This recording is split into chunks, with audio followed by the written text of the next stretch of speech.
Welcome to this session.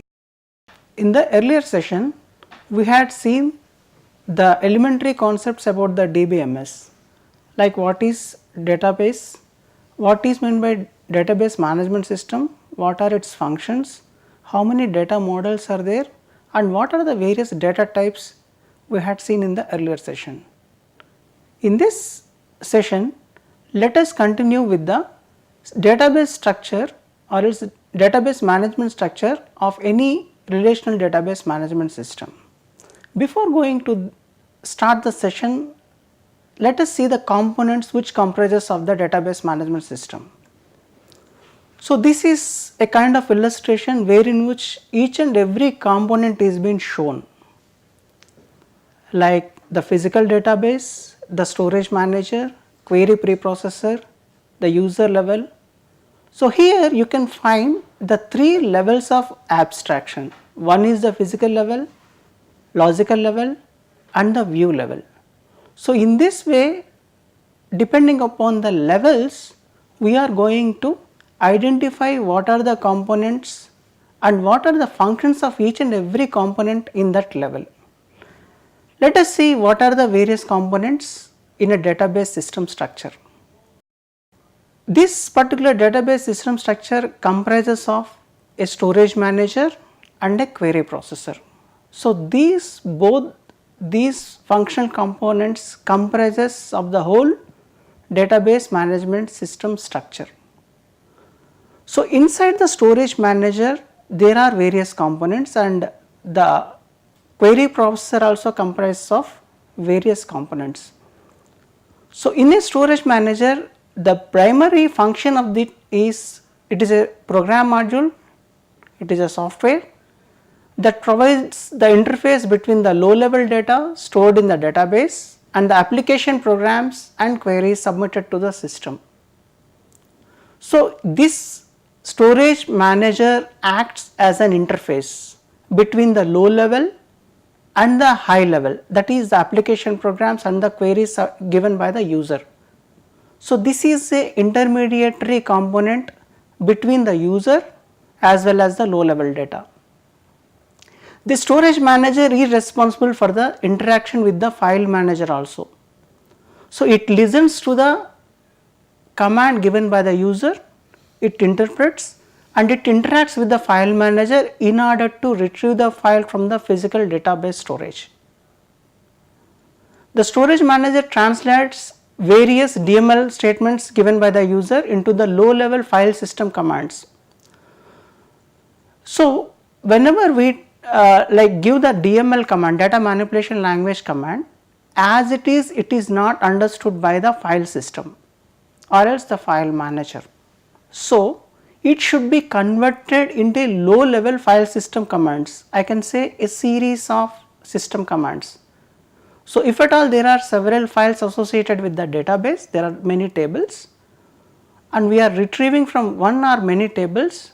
So, the DML command whatever we give will be understood first of all by the program module, the storage manager, and it conveys the same to the file manager in order to fetch the files.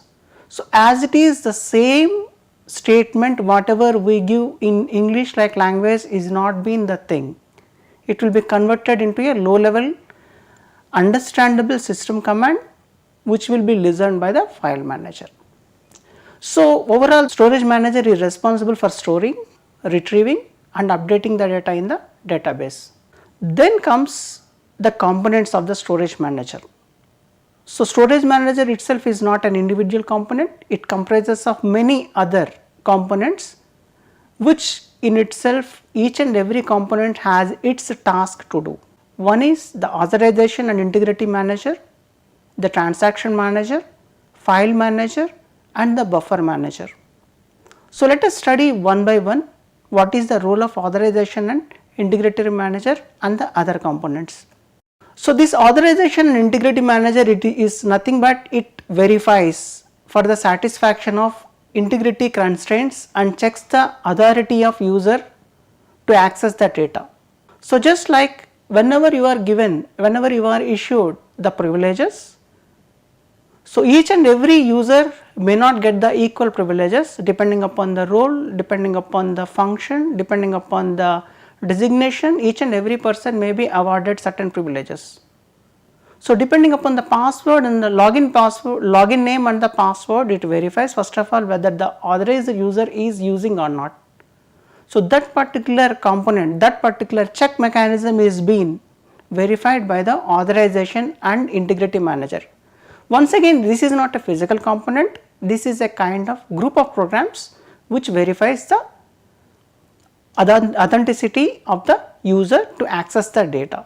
So, obviously, whenever we create the database, centralized databases, one of the file that we create is the file that consists of these login names and the passwords.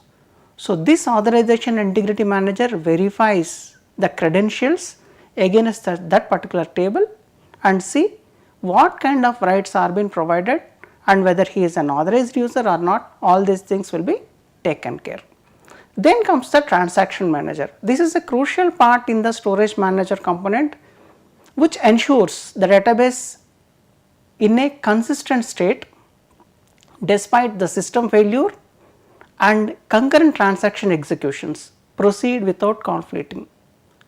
So, the whole transaction part, suppose if you take care of any bank, if you take an example of a banking transaction, an insurance transaction, on any kind of transactions, suppose if there are some concurrent transactions on the same account, suppose I am withdrawing from my account as well as 2 days back I had given a check and at the same time the check also came to the bank wherein which they are about to release the money. So, it may be a kind of concurrent transaction wherein which both the transactions should be taken care at the same point of time and there should not be any kind of failure or any kind of error to be taken place.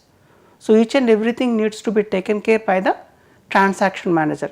Likewise, suppose if I had given a check as well as I am withdrawing the money from one of the ATM counters and that particular transaction may be happening concurrently. So, it should not conflict with the transactions, it should not stop either or of the transactions. So, both things should be happening and the failure should not take place. Then comes file manager. This file manager is a software program which manages the allocation of space or disk storage and the data structures used to represent information stored on the disk.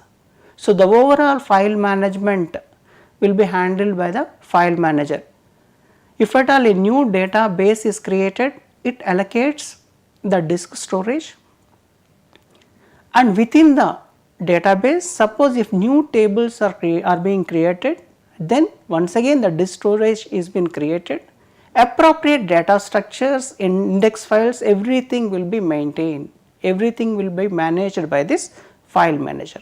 The whole activity of the allocation management and then the disk storage management, everything is being handled by the file manager. Then comes the buffer manager. Suppose if the database is very huge, it may not fit into the main memory, the complete database never fits into the main memory. So, the database is residing in some disk storage. So, as and when the DML statements or the other statements are being issued by the user, it fetches from the disk storage and place the relevant information in the main memory to display or to give the users, to provide the users requirements.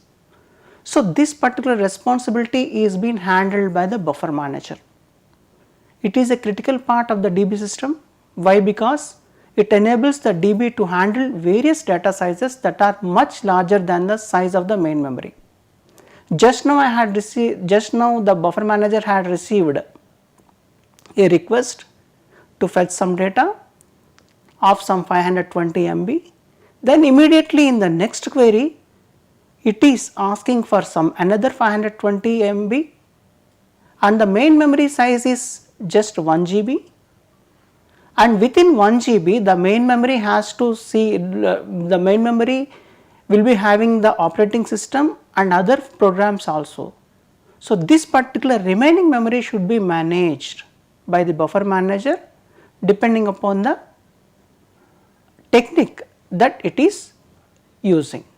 So, this is a kind of critical management wherein which whenever the data size is larger than the main memory size, it should follow some sort of techniques, mechanisms, then it provides the requisite information. Then the data structures implemented by the storage manager. What are those? Let us see. Databases consists of the data files, index files and the data dictionary. So, for each and every aspect it should provide the data structure. So, the following are the data structures implemented by the storage manager. One is the data files, wherein which the complete values are stored in the data dictionary. Data dictionary is nothing but data about the data. We can call that one as the metadata. The data files are storing the data and about that particular data, whether they are primary keys and other things, those particular things needs to be taken care by another structure called as the data dictionary. Then indices part. Indices are created, index files are created to provide fast access to data items. Suppose if it is a random, if the DBMS is following random file organization technique, it should randomly pick the record whatever that the user requested for. So, it can't go sequentially one by one record till the end of the file. So, it follows a kind of index mechanism wherein which the primary key or the secondary key along with the pointer to the data file is being stored as an index file. So, these particular 3 data structures are to be implemented by the storage manager. Then comes the major component apart from the storage manager, which is called as the query processor. So, this particular query processor consists of a DDL interpreter, a DML compiler, query evaluation engine. DDL interpreter means data definition language interpreter, DML means data manipulation language compiler. You will be learning all these DDL statements, DML statements in the JUICE sessions. So, do not confuse, do not get panic. We are using these DDL and DML just to tell you that how this query processor handles these particular complicated things. So, the job of the DDL interpreter is it interprets the DDL statements and records the definitions in the data dictionary. Normally, there are 4 types of statements for any DBMS SQL language. One is the DDL, that is data definition language, the other is the DML, data manipulation language, the other is the TCL, transaction control language, and the last one is the DCL, data control language. So, DDL statements are normally used to define the database structure and the table structures. So, this it interprets the DDL statement given by the user and record the definitions, the schema in the data dictionary. So, then comes the DML compiler. It translates the DML statements given in the query language into an evaluation plan consisting of low level instructions and the query evaluation engine that the query evaluation engine understands. So, this compiler is nothing but an interface between the statement given and the conversion, converting and telling to the query evaluation engine that this is the kind of command given by the user, fetch the data from the storage. It also performs query optimization. It picks the lowest cost evaluation plan from among the alternatives existing. So, these 2 functionalities will be done by the DML compiler. One, it understands, it acts as an interface, it converts the DML statement into low level instructions, and then it performs the query optimization too. So, let us see what is query evaluation engine. This query evaluation engine executes low level instructions generated by the DML compiler. So, the user has given one DML statement just to update so and so record with so and so value. So, this particular command is DML command is given by the user, understood by the query processor, and thus the DML compiler translates the command given by the user into a series of low level instructions understood by the, just like system commands, to be understood by the file manager. So, the conversion will be taking place and will be executed by this query evaluation engine. And then the higher level, coming to the higher level or the view level, users exist. So, there are various kinds of users interacting with the DBMS. Some people may be called as application programmers, wherein which they directly interact with the system through DML calls. So, these people they will be writing the application programs and they will be directly interacting with the system as an application program. So, this is one kind of user who will be interacting with the DBMS package. The other kind is the sophisticated users, those are analysts, and these people they do not directly physically work with the databases. However, they form requests in a database query language. Suppose if some complicated queries are to be designed, these people will design and then those will be converted into the kind of interface with the help of a form, or else directly the query can also be placed against the command line. So, analysts directly do not interact with the DBMS with some sort of DML command or DDL command, however, they helps in forming the requests. Next set of users are specialized users. These specialized database application users they do not fit into the traditional data processing framework, however, they works on the specialized programs, specialized database application programs. And then the last set of users are the naive users like us, who invokes one of the permanent application program and have written those particular things which have been already written. We interact with those particular programs like web users. Suppose if I am involved in some e-commerce transaction, like I want to buy a mouse. So, I am using a website like amazon.in, I am logging into and I am using the category gadgets. I will go, I will move, I will watch what are the available brands and what are the offers that the Amazon is providing, and then I will follow on the transaction. Like there my interaction is only a kind of naive user. I am not at all directly and talking to the database, however, the backend is working, the backend is showing as per my requirements, but I am not directly interacting with the database. Like the bank teller counters, clerical staff, agents, they do not know about the details of the backend database, however, they are allowed to use the database by having some sort of front end interfaces. So, they use the front end interfaces in order to fetch the data, in order to act on to the transactions. And then comes the most prominent person called as the database administrator. So, one of the reasons to use the DBMS is to have central control of the whole data. So, that is the greatest advantage that we are getting in whenever we are using this DBMS packages when compared to the file management, file processing packages.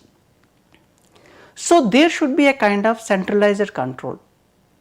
Here also whenever we are using a DBMS package, a centralized control or else monitoring factor is required. So, what is stored, what kind of privileges should be given, how the database should be tuned, how the performance should be monitored, all these things will be looked after by a responsible person called as the database administrator, who has complete knowledge about the database management system that the organization is using. So, this person has the central control over the system. He can add a table, he can remove, he can set the privileges, he can verify the logs. So, these kind of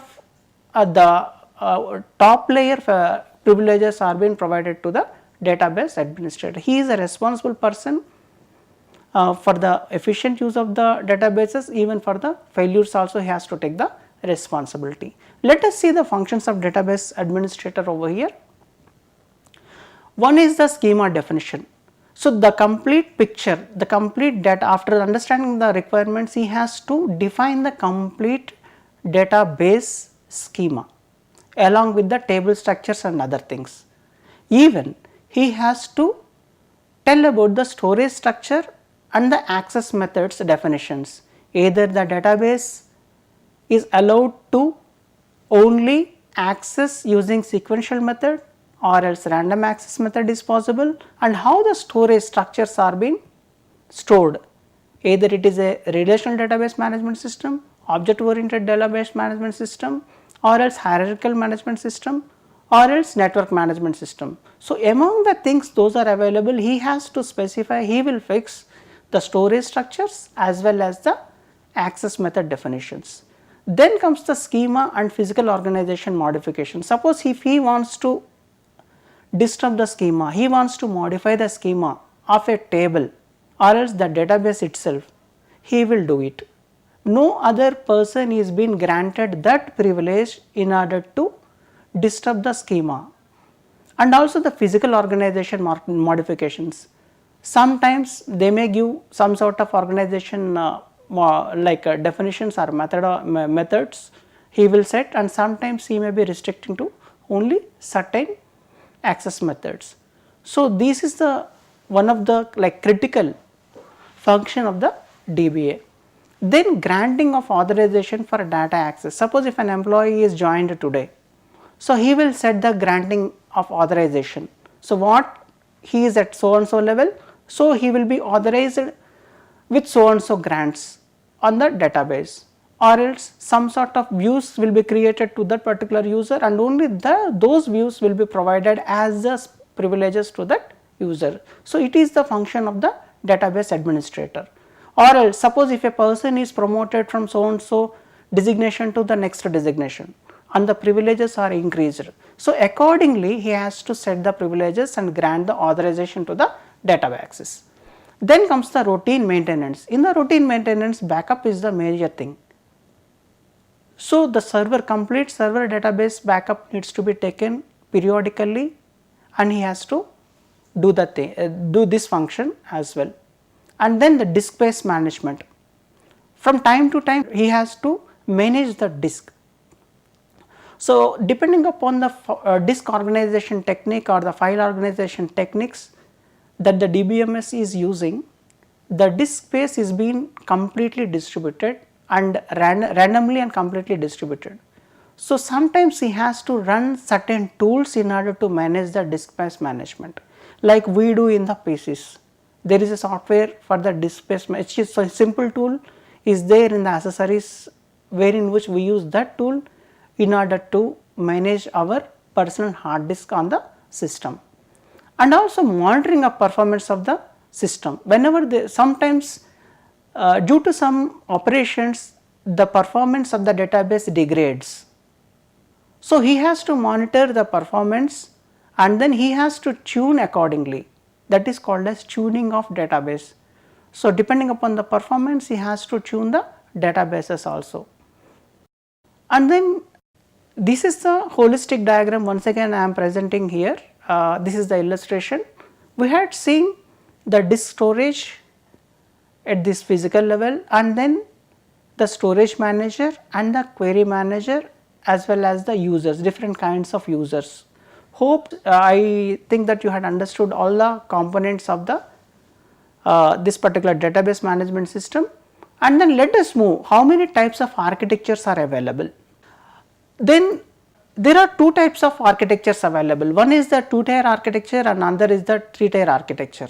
So, whatever the architecture may be, there will be a set of client machines wherein which the users remotely working with the databases, and then there are some server machines wherein which the database is resided. So, the client and the server, these are the main components of the architecture. How these particular clients and servers are being placed, this is how we partition into 2-tier architecture or else 3-tier architecture. Just go through this particular illustration here. This is the illustration. So, here you have 2 tiers. One is in the 2-tier architecture, this is the client part wherein which the user is interacting with the application. Through the network, the database system, the server is connected. So, this is the client part and this is the server part.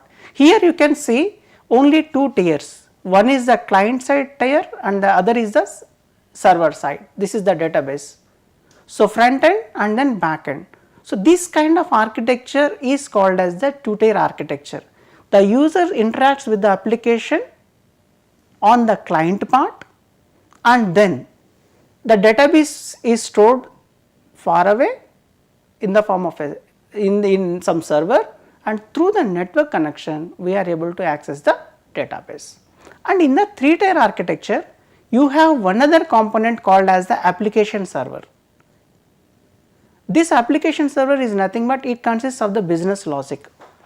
It does not have any application client program over here. We interacts with the business logic and it provides the interaction with the database system. And this is the basic difference. Here one of the tier is being increased in the name of a business logic. Depending upon the business logic or depending upon the conditions provided, that particular database, part of the database management system is being retrieved. So, here directly it is connected to the database, but here with the help of some sort of interface called as the business logic, it is being connected to the back end. So, this is the basic difference between 2-tier and then the 3-tier architecture. So, before concluding this session, let us have a recap. In this session we had seen the components of a database structure, the storage manager and the query processor. And then we had seen 2 types of architectures, one is the 2-tier architecture and then the 3-tier architecture. Thank you.